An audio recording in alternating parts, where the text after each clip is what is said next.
Halo adik-adik sekalian, selamat pagi. Selamat bertemu lagi di dalam pembelajaran pendidikan agama Katolik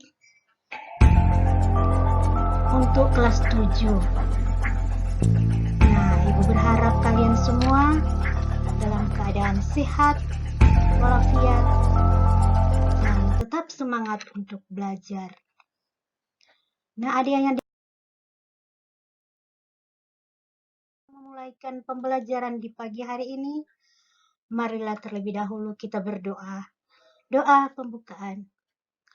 Marilah kita berdoa dalam nama Bapa dan Putra dan Roh Kudus. Amin. Allah Bapa yang Maha Baik, kami bersyukur kepadamu atas pagi yang indah yang Kau anugerahkan kepada kami.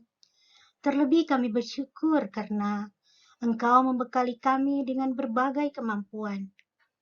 Doronglah kami agar kami dengan tekun dan bertanggung jawab senantiasa berusaha mengembangkannya demi kebahagiaan kami dan demi pelayanan kepada sesama dengan perantaraan Kristus Tuhan kami. Amin.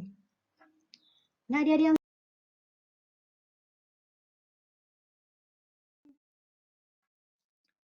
judul materi kita, Aku Memiliki Kemampuan.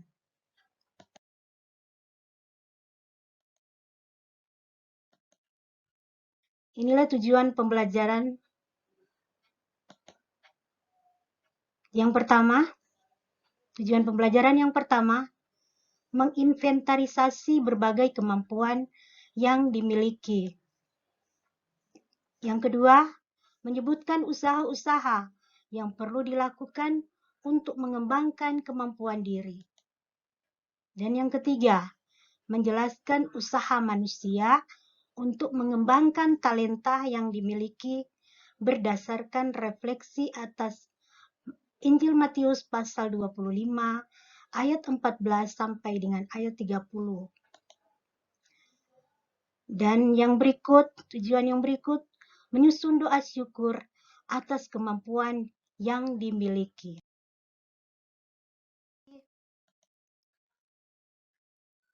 Inilah berbagai macam kemampuan manusia. Adik-adik bisa perhatikan gambar ini, di mana seorang gadis yang memiliki kemampuan bisa foto model, dan ini juga sedang memainkan musik, punya kemampuan memainkan musik, biola. Yang ini punya kemampuan melukis. Ini juga punya kemampuan untuk berolahraga, tenis lapangan, seperti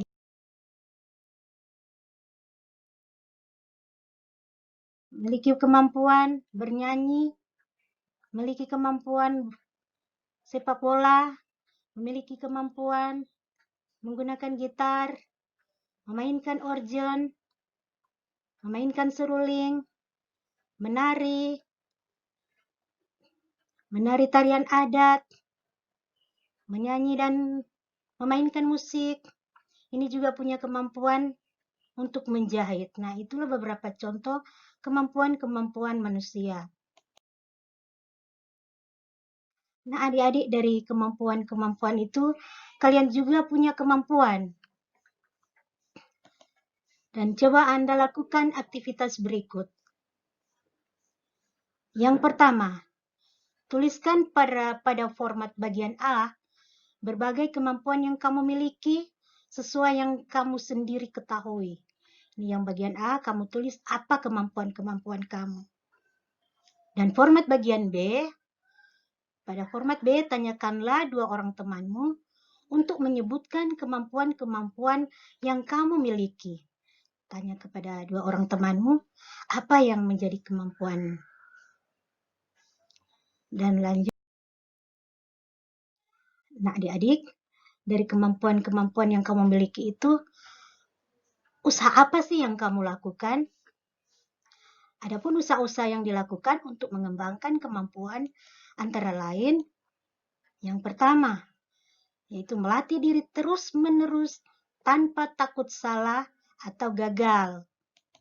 Baru yang kedua, usaha yang kedua, masuk dalam kelompok atau organisasi yang mempunyai bakat yang sama, sehingga dapat saling mengembangkan. Terus yang ketiga, belajar dan berani bertanya kepada orang yang lebih berpengalaman. Nah, adik-adik, di samping itu juga perlu disertai dengan sikap-sikap. Sikap apa? Yang pertama, tidak mudah putus asa. Yang kedua, tekun. Yang ketiga, berusaha dengan keras. Yang keempat, yang paling utama, menyertakan Tuhan dalam setiap usaha. Nah, adapun pendalaman atau penghayatan dalam kitab suci dalam Injil Matius 25 ayat 14 sampai 30 itu diceritakan tentang talenta. Begini ceritanya. Suatu hari ada seorang yang sangat kaya. Tuan itu akan pergi ke luar negeri. Lalu tuan itu memanggil 3 hambanya dan tuan itu akan memberikan hartanya. Hamba pertama diberi 5 talenta. Hamba kedua diberi 2 talenta. Sedangkan hamba yang ketiga diberi 1 talenta. Tuan itu mempercayakan talentanya sesuai dengan kesanggupan masing-masing hambanya.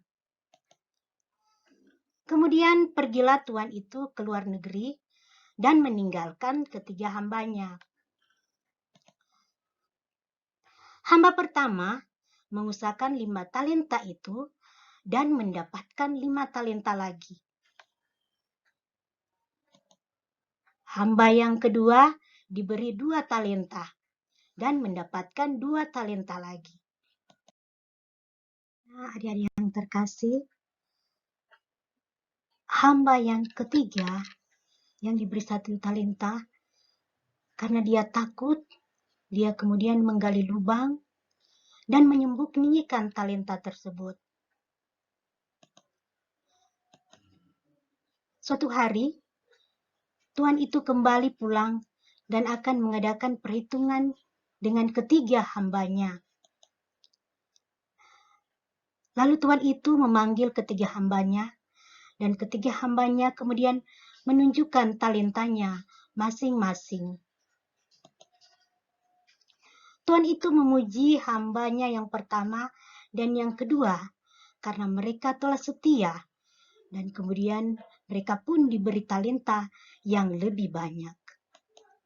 Sedangkan hamba yang ketiga, ia dimarahi oleh tuannya karena dia seorang yang malas dan takut karena talentanya itu tidak bertambah.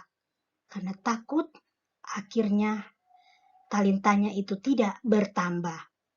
Akhirnya hamba yang ketiga itu dihukum berat. Nah, itulah cerita tentang talenta. Nah, adik-adik, dari cerita tadi tentang talenta, dan yang perlu kalian ketahui bahwa Tuan yang kaya itu digambarkan sebagai Allah yang memiliki segalanya, yang telah memberikan talenta, kemampuan kepada manusia. Sedangkan ketiga hambanya itu digambarkan tentang orang-orang yang telah diberikan Allah kemampuan. Dan uang, seperti yang digambarkan tadi, ada yang dapat 5 talenta, 2 talenta, dan 1 talenta. Itu digambarkan tentang kemampuan-kemampuan yang telah diberikan Allah kepada manusia. Namun manusia ada yang tidak setia kepada Allah dan ada pula yang setia kepada Allah yang telah mengembangkan kemampuan-kemampuan mereka sehingga kemampuan mereka berlipat ganda, bahkan berkembang. Nah, adik-adik, ada pun pesan kitab suci tentang talenta dalam Injil Matius pasal 25 ayat 14 sampai dengan 30. Yang pertama, kemampuan yang ada pada diri manusia merupakan anugerah Allah, bukan berasal dari diri manusia itu sendiri. Berikut, yang kedua, manusia harus bertanggung jawab terhadap pemberian Tuhan dengan cara berusaha keras mengembangkannya agar berbuah berlipat ganda dan berguna bagi diri sendiri. Sebaliknya, bila manusia hanya membenamkan kemampuan yang telah diberikan itu, berarti manusia menyia-nyiakan anugerah itu dan lama-kelamaan kemampuannya itu akan tumpul, bahkan akan hilang. Nah, adik-adik, berikutnya cobalah kalian amati gambar berikut ini. Gambar seorang gadis yang memegang piala. Menurutmu, bagaimana dia dapat mencapai kemampuan semacam itu? Sikap apa yang dia lakukan? Apakah prestasi itu dicapai berkat diri sendiri saja tanpa bantuan orang lain? Nah, adik-adik tuliskan jawaban.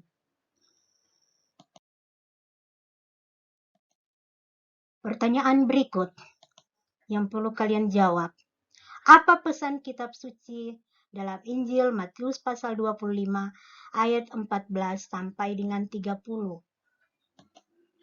Pertanyaan berikut, buatlah doa syukur atas kemampuan yang kamu miliki. Itulah pembahasan kita tentang aku memiliki kemampuan. Nah, adapun 5 hal yang penting yang telah dianjurkan oleh pemerintah di dalam menghadapi COVID-19 ini. Yang pertama, sering cuci tangan pakai sabun dan juga menggunakan air bersih, air yang mengalir. Yang kedua, tetap tinggal di rumah. Yang ketiga, jaga jarak dan hindari kerumunan. Yang keempat, tidak berjabat tangan. Yang kelima, pakai masker. Bila sakit atau harus berada di tempat umum, jangan lupa menggunakan masker. Nah, itulah adik-adik anjuran yang perlu kita laksanakan supaya kita tidak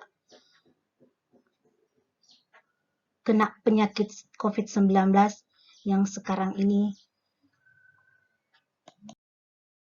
dialami oleh manusia. Nah, adik-adik terima kasih karena kalian sudah mengikuti dan sudah belajar. Marilah kita tutup pembahasan kita dengan tanda kemenangan Kristus. Dalam nama Bapa dan Putra dan Roh Kudus. Amin. Sekian. Terima kasih. God bless. Bye-bye.